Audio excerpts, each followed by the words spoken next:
Affordable gaming equipment is really hard to find. In this series, we look at cases that have RGB built into the case, as well as staying underneath the $75 budget. This is everything that you need to know about the Montech Flyer. Right out of the box, it's very interesting in the fact that it has, there's a little imperfection there. It's not really a good sign. So, right out of the box, it's got the acrylic siding on it. Okay, again, power supply shroud with the power supply display. All right, that's cool. That's cool. The front of this case, I actually think is quite spectacular. You've got the mesh front. You've got the Montech logo, which obviously isn't a well-known logo. However, that's a pretty sharp-looking case. It's not bad. It's not bad. It's got a nice texture to it. Detail lines running north-south on the display. This is all mesh through here, and this is your RGB rail. Once we get power to it, we'll be able to see what that's capable of. On the top of the case, you have a power button, you have a restart button, your LED controller, you've got microphone and headphones, two USB 2.0s and a USB 3.0. So that's a good start. It's got all the essentials that you need. Again, with the top, one thing that's interesting to see on this is that you have room for two fans off the top. And they look to be that you can fit 120s. You've got a removable air filter. All right, this is good. The removable air filter has a magnet on it holding it in place. You look at the back of the case. Now remember, this is only an M ATX case. So you can only fit 4 PCI Express slots off the back. So it's not a full ATX. It's a mid-tower M ATX case. You've got a nice all-black fan in the back. All right, not a bad start. So one thing that you see straight away is that they've got these rivets here. And this is for a panel that's not all plexi that would slide and lock into place. And that's what these notches are here, which is kind of annoying. That just means that they make two different models of this case. One has the all acrylic, one probably has a partial metal and a partial window.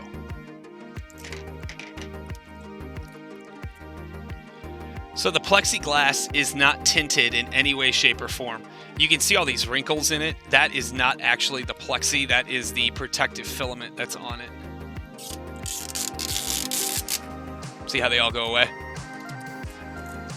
So they did put a partial glaze around the outside, and I'm not sure why they did that, because you can still see through it to see the rivet holes. If this would have been like a black, that probably would have accented it really well, or a solid white would have helped out a lot too. But overall, it's a piece of plexi. It's a $4 piece of plexi. Again, shrouded power supply cover, big fan of that. It's matted black on the inside, which is very common, very popular amongst the kids these days. You can see that the front of the case looks really sharp. With the Montech logo in the front, two-tone, all the way up to the top. Not really that bad looking. So as we look at the front panel, we're going to pop that off, and we're going to see that we can fit two 120 millimeter fans in the front. Since there's already RGB in the front facing in our plastics here, we don't really have to worry about having RGB fans in the front, because they'll be completely shrouded by the front panel anyway. So you can use the 120 fan from here and put that right up here in the top, and then you'll have two sets of airflow coming in. Also, there's a huge RGB rail here on the inside. The RGB cable that they chose is a 2-pin that links to the front panel. Now, the way this is mounted, it would actually be super simple to replace that RGB strip with one that's already connected to your loops or to your fans, and have it all sync together instead of running it off the top button. Well, that's something to consider. Well, that's for sure something to consider, because you could link this into a NZXT kit and just mount their LED rail right here. Ooh, I'm liking this case already. Oh boy. Oh man. All right. I see you. I see you, Montech. As you can see, if this is your first build, you're going to have to plan ahead when you build. You can see here that everything is completely coated. Everything is that flat black, which is what the kids love these days, giving it a nice, clean look. If you notice in the front of the case, you have two places to mount the SSDs, 2.5 drives. You can see the front panel cabling, but you can see that in this case, they did a decent job of shrouding it and keeping it together. It's still not as clean as you would hope. Upon closer inspection, you can fit two 120 millimeter fans in the top of this case, which is nice. You can add a lot of RGB look up there, and you're going to have great ventilation.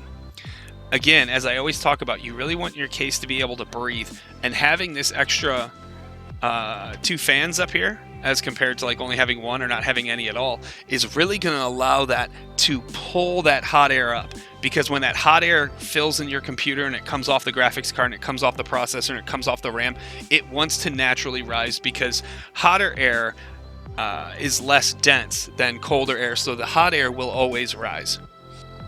There is a slot cut out right here, and that's for your graphics card cable to run the 12 volt power to the graphics card. That's great. And then you've got two slots here to run your HD audio through here, and then your front panel and your USB 3.0 headers and 2.0 headers through here. So that's pretty nice, actually. I'm a big fan of this case. As I flip to the backside, one thing that you can definitely notice about the backside of the case and the top is that it has a glossy look to it. And it's very reflective, where a lot of the manufacturers have started to shift towards the flat or the matted. So let's pop this open and see what's on the inside. So one thing that I'm seeing in here is you have all your cables in the back. There is a ton of room back here, like a ton of room between where the side panel would be and the backside of your motherboard. So that's pretty impressive, actually. They did a good job of moving the motherboard plate forward to give you more room for all your cables. On our actual plugins, I have one USB 2.0 header.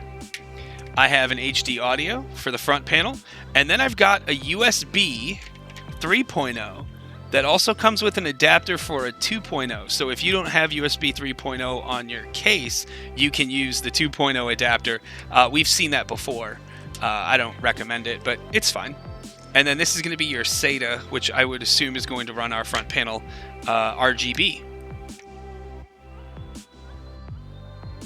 On the bottom of the case, you can see that there is an air filter for the power supply. So with this case, you have to have the fan mounted down because there is not enough ventilation on the top. You'll end up cooking your power supply if you don't have it fanned down. It is a removable filter. It's not the fanciest. It'll do. That's just something you got to clean out like every 6 months, and make sure that since your fan will be facing down, that you don't have the case setting on carpet because it will not allow it to breathe. It needs to be on a hard, solid surface like hardwood floors or your desk or wood. In the back, too, we have slots for two 3.5 hard drives. So again, 4 storage drives, that's fine.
There was plenty of room inside the case to work. The slots that come up from the power supply shroud gave my hands more than enough room to be able to fit the cables up and through so I could mount them onto the motherboard. As you can see, even with the heatsink mounted and the 3 exhaust fans mounted, there's still plenty of room to work inside of this case. You really can't argue with the results when you look at the overall product and what I ended up with. This case has good texture lines, enough room for even a full-size graphics card, the 3 exhaust fans, MATX motherboard. You can fit your power supply 24 cable as well as your 8-pin cable into the case without having installed the cables first, which is something that kind of surprised me with as small as this case is, how much room there was around the motherboard without sacrificing the look. Okay, so here's the final overall rating of this case. Category 1 is the overall design of the case. How does it look? And out of 10, I've got to give it a 9.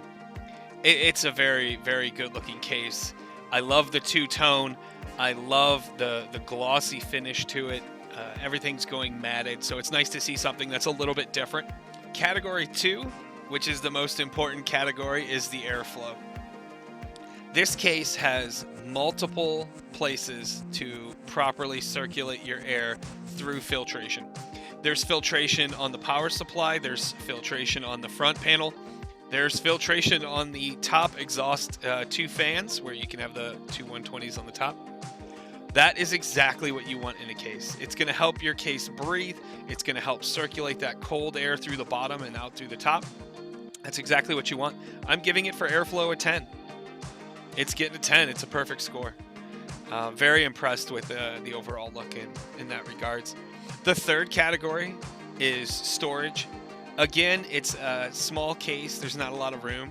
So you've got 2 slots for SSDs that are presentable. And then you've got room for 2 3.5-inch drives. It's okay for the average person. It's not okay for me. I need a lot of drive storage. But I have to give it a 6 out of 10. That's typically what I've always given them. Category 4 is your cable management. And cable management in this case is magnifique. Given its small size, they did a great job with leaving enough space between the back of the motherboard and the exterior shell of the case. And with that being said, you could fit a ton of wires back there. You could fit all your RGB cables back there, and there was plenty of room.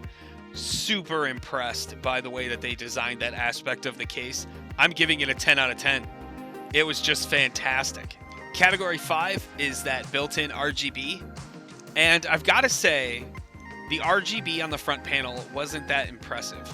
It didn't really link to your system. However, we did discover that you could easily modify this case in order to run something straight from your motherboard or something from like an NZXT Hue.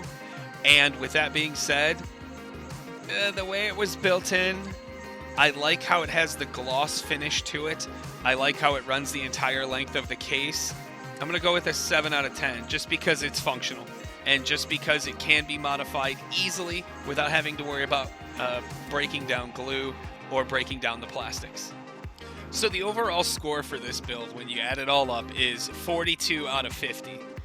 Really, the biggest thing that hurt it was the storage. And outside of that, I mean, it got an 84%. It's a B student. It's above average. So the question of should you buy this case or not, I would say if you're doing an MATX build, this is a must-buy case. If you don't need a lot of storage, this is a must-buy case. It looks great. It has good cable management. It's got great airflow. All things that are truly wonderful. I really, really like this case. And I can honestly say that when people come to me and are looking for builds, I am going to show them this case. And I'm going to use it quite a bit, especially when I'm on a smaller budget. Not everybody wants to buy a $150 case that's presentable. With this case, it is inside of our budget, and it is exactly what you would want. So I would say it's a must-buy. Thanks for tuning in. Hope you enjoyed the video. Keep checking out our channel. I will keep adding stuff as I can. Obviously, I have a career. I'm a school teacher. I work with kids with mild to moderate disabilities, so this is my hobby. This is something I enjoy. Stay out of trouble and wash your hands. Avoid the corona.